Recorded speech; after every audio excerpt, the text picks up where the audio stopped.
Un pauvre laboureur était assis au coin de son feu, pendant que sa femme filait à côté de lui. Il disait « C'est un grand chagrin pour nous de ne pas avoir d'enfants. Quel silence chez nous, tandis que chez les autres tout est si gai, si bruyant. » « Oui, répondit sa femme en soupirant. Dussions-nous n'en avoir qu'un seul, pas plus gros que le pouce, je m'en contenterais, et nous l'aimerions de tout notre cœur. » La femme, sur ces entrefaites, devint souffrante, et au bout de 7 mois, elle mit au monde un enfant bien constitué dans tous ses membres, mais qui n'avait qu'un pouce de haut. Elle dit « Le voilà tel que nous l'avons souhaité, il n'en sera pas moins notre cher fils. » Et à cause de sa taille, ses parents le nommèrent Tom Pouce. Ils le nourrirent aussi bien que possible, mais il ne grandit pas et resta tel qu'il avait été à sa naissance. Cependant il paraissait avoir de l'esprit, ses yeux étaient intelligents, et il montra bientôt, dans sa petite personne, de l'adresse et de l'activité pour mener à bien ce qu'il entreprenait. Le paysan s'apprêtait un jour à aller battre du bois dans la forêt, et il se disait à lui-même « Je voudrais bien avoir quelqu'un pour conduire ma charrette. »« Père, s'écria Tom Pouce, je vais la conduire, moi. Soyez tranquille, elle arrivera à temps. » L'homme se mit à rire. « Cela ne se peut pas, dit-il, tu es bien trop petit pour conduire le cheval par la bride. »« Ça ne fait rien, père. Si maman veut atteler, je me mettrai dans l'oreille du cheval, et je lui crierai où il faut qu'il aille. » « Eh bien, répondit le père, essayons. » La mère attela le cheval et mit Tom Pouce dans son oreille.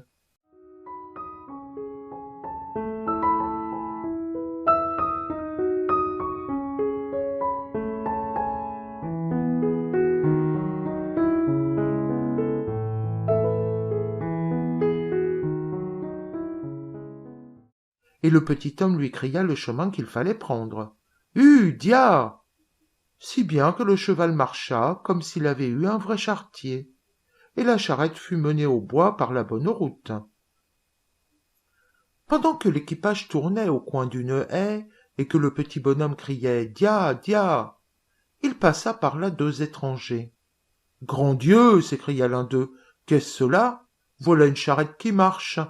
On entend la voix du charretier et on ne voit personne. »« Il y a quelque chose de louche là-dessous, » dit l'autre. « Il faut suivre cette charrette et voir où elle s'arrêtera. » Elle continua sa route et s'arrêta dans la forêt, juste à la place où il y avait du bois abattu.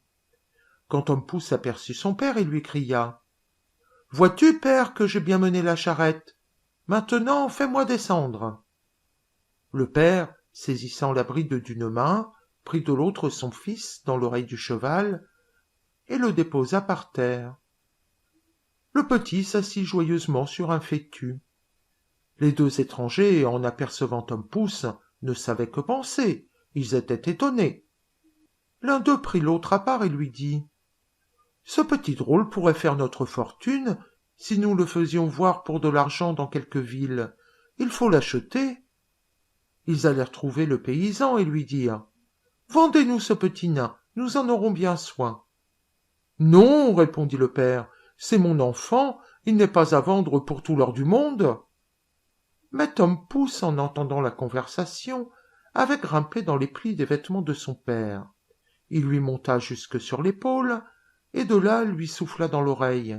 « Père, livrez-moi à ces gens-là, je serai bientôt de retour. » Son père le donna donc aux 2 hommes pour une belle pièce d'or. « Où veux-tu te mettre ?» lui dirent-ils. « Ah, mettez-moi sur le bord de votre chapeau, je pourrai me promener et voir le paysage, et j'aurai bien soin de ne pas tomber. »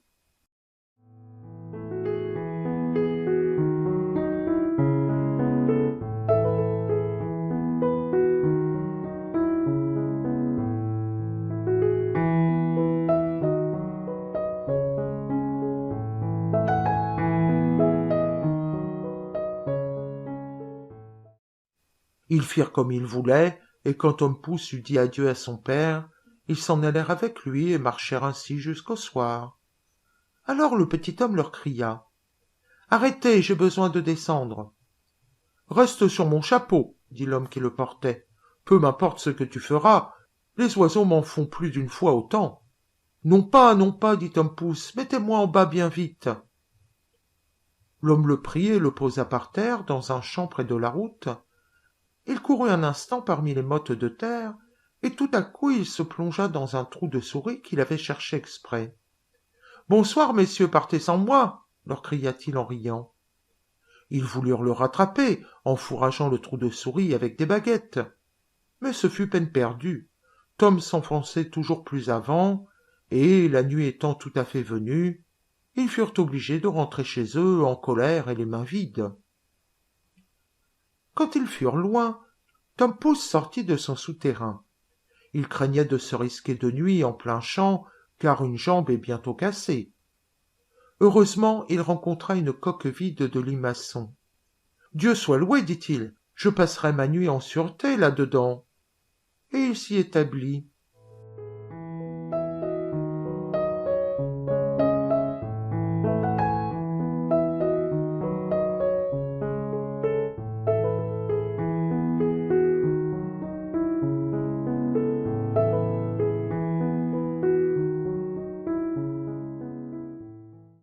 Comme il allait s'endormir, il entendit deux hommes qui passaient, et l'un disait à l'autre. « Comment nous y prendrions-nous pour voler à ce riche curé son or et son argent ?»« Je vous le dirai bien, leur cria Tom Pouce. « Qu'y a-t-il » s'écria un des voleurs effrayé. « J'ai entendu quelqu'un parler. » Ils restaient à écouter quand Tom leur cria de nouveau. « Prenez-moi avec vous, je vous aiderai. »« Où es-tu donc ?»« Par terre, du côté d'où vient la voix. » Les voleurs finirent par le trouver. « Petit extrait d'homme, lui dirent-ils, comment veux-tu nous être utile ?»« Voyez, répondit-il, je me glisserai entre les barreaux de la fenêtre dans la chambre du curé, et je vous passerai tout ce que vous voudrez. »« Eh bien, soit, dit-il, nous allons te mettre à l'épreuve. » Quand ils furent arrivés au presbytère, Tom Pouce se glissa dans la chambre, puis il se mit à crier de toutes ses forces. « Voulez-vous tout ce qui est ici ?» Les voleurs effrayés lui dirent. « Parle plus bas, tu vas réveiller la maison. » Mais, faisant comme s'il ne les avait pas entendus, il cria de nouveau. « Qu'est-ce que vous voulez ? Voulez-vous tout ce qui est ici ?» La servante, qui couchait dans la chambre à côté, entendit ce bruit. Elle se leva sur son séant et prêta l'oreille. Les voleurs avaient battu en retraite. Enfin, ils reprirent courage, et croyant seulement que ce petit drôle voulait s'amuser à leurs dépens, ils revinrent sur leurs pas et lui dirent tout bas. « Plus de plaisanterie, passe-nous quelque chose. » Alors, Tom se mit à crier encore du haut de sa tête. « Je vais vous donner tout, tendez les mains !» Cette fois la servante entendit bien clairement. Elle sauta du lit et courut à la porte. Les voleurs, voyant cela, s'enfuirent comme si le diable eût été à leur trousse. La servante, n'entendant plus rien, alla allumer une chandelle. Quand elle revint, Tom Pouce, sans être vu, fut se cacher dans le grenier au foin. La servante, après avoir fureté dans tous les coins, sans rien découvrir, alla se remettre au lit et crut qu'elle avait rêvé. Tom Pouce était monté dans le foin et s'y était arrangé un joli petit lit. Il comptait s'y reposer jusqu'au jour et ensuite retourner chez ses parents. Mais il devait subir bien d'autres épreuves encore, tant on a de mal dans ce monde. La servante se leva dès l'aurore pour donner à manger au bétail. Sa première visite fut pour le grenier au fourrage, où elle prit une brassée de foin avec le pauvre Tom endormi dedans.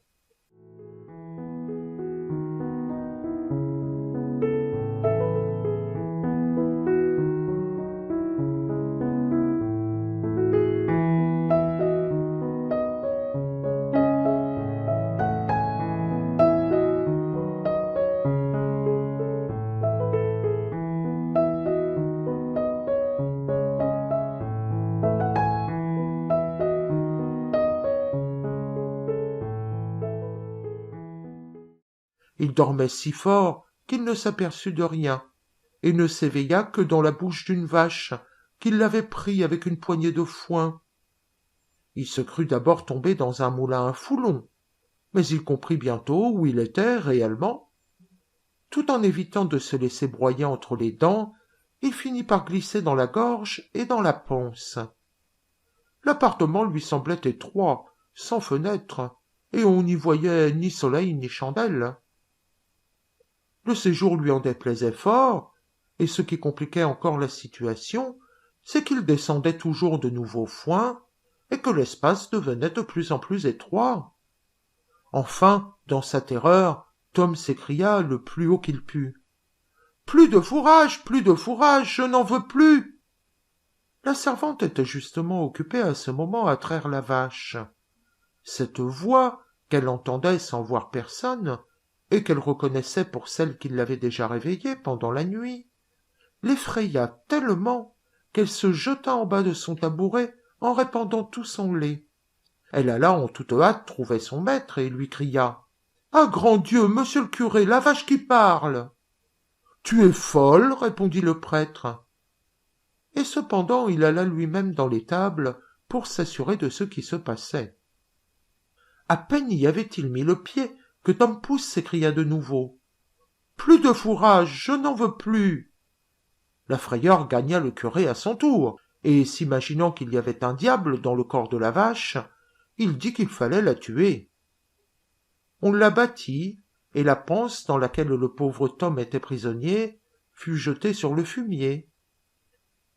Le petit eut grand-peine à se démêler de là, et il commençait à passer la tête dehors, quand un nouveau malheur l'assaillit. Un loup affamé se jeta sur la panse de la vache et l'avala d'un seul coup.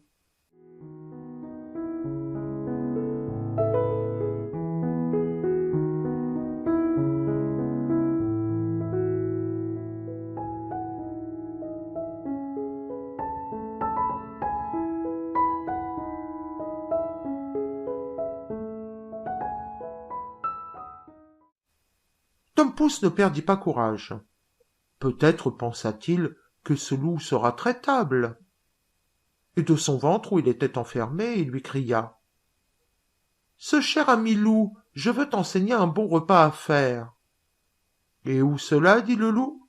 « Dans telle et telle maison, tu n'as qu'à te glisser par l'égout de la cuisine, tu trouveras des gâteaux, du lard, des saucisses, à bouche que veux-tu. » Et il lui désigna très exactement la maison de son père. Le loup ne se le fit pas dire 2 fois. Il s'introduisit dans la cuisine et s'en donna à cœur joie aux dépens des provisions. Mais quand il fut repu et qu'il fallut sortir, il était tellement gonflé de nourriture qu'il ne put venir à bout de repasser par l'égout. Tom, qui avait compté là-dessus, commença à faire un bruit terrible dans le corps du loup, en sautant et en criant de toutes ses forces. « Veux-tu te tenir en repos ?» dit le loup, « tu vas réveiller tout le monde. »« Eh bien, quoi ?» répondit le petit homme. « Tu t'es régalé, je veux m'amuser aussi, moi. » Et il se remit à crier tant qu'il pouvait. Il finit par réveiller ses parents, qui accoururent et regardèrent dans la cuisine à travers la serrure. Quand ils virent qu'il y avait un loup, ils s'armèrent, l'homme de sa hache et la femme d'une faux. « Reste derrière, » dit l'homme à sa femme, quand ils entrèrent dans la chambre. « Je vais le frapper de ma hache, et si je ne le tue pas d'un coup, tu lui couperas le ventre. » Tom Pouce, qui entendait la voix de son père, se mit à crier. « C'est moi, cher père, je suis dans le ventre du loup. »« Dieu merci, » dit le père plein de joie, « notre cher enfant est retrouvé. » Et il ordonna à sa femme de mettre la faux de côté pour ne pas blesser leur fils. Puis, levant la hache, d'un coup sur la tête, il étendit mort le loup, et ensuite, avec un couteau et des ciseaux, il lui ouvrit le ventre et en tira le petit homme. « Ah, dit-il, que nous avons été inquiets de ton sort. »